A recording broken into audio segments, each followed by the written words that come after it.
Over the years, air travel has witnessed remarkable advancements, with planes taking even the most challenging routes.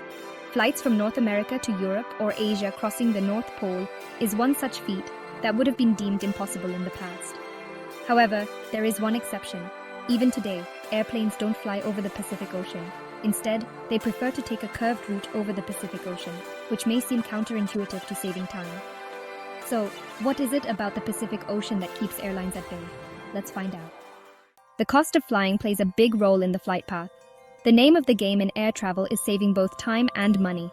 Jet fuel is costly, and airlines are doing everything they can to get from point A to B in as little time and with as little fuel as possible. An aircraft such as the Boeing 747 uses around 1 gallon, approximately 4 liters of fuel every second, or approximately 5 gallons of fuel per mile. That's 12 liters of fuel per kilometer. Throughout a 10-hour flight, it could easily burn through 36,000 gallons, or 150,000 liters. The other determining factor is the duration of the flight. Airlines must pay operational costs for the entire time the flight is airborne. This includes not only fuel, but also the staff, such as the stewards and pilots. It's also no secret that passengers want to reach their destination as quickly as possible. This is why planes don't fly straight over the Pacific Ocean, as such a journey would take too much time and fuel. Charting the quicker route is of paramount importance to an airline.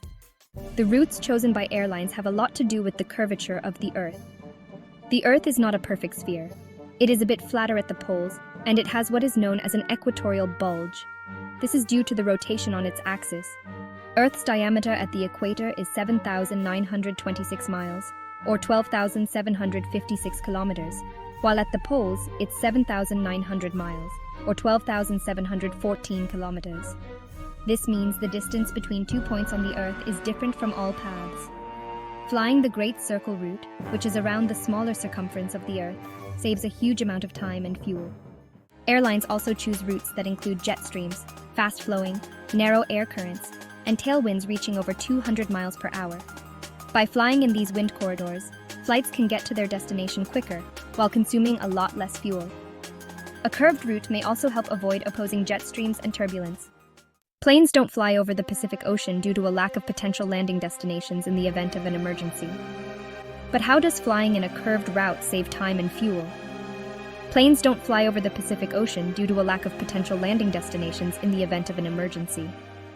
Another reason planes don't fly over the Pacific Ocean is because of its sheer vastness. As the largest ocean on our planet, finding a strategic location to land the plane in the event of an emergency would be difficult. While pilots are trained to land in the water, landing in the open ocean is still risky due to the choppy waves and fast wind speeds. Pilots would also have to consider any adverse weather conditions, such as oceanic storms. Pilots also prefer to choose routes that cross most airports. In the event of an emergency, such as a mechanical failure or a medical incident, landing at an airport would offer a quicker resolution to the emergency. After all, flying over the Pacific Ocean with a failed engine would be a nightmare scenario for even the most seasoned pilot.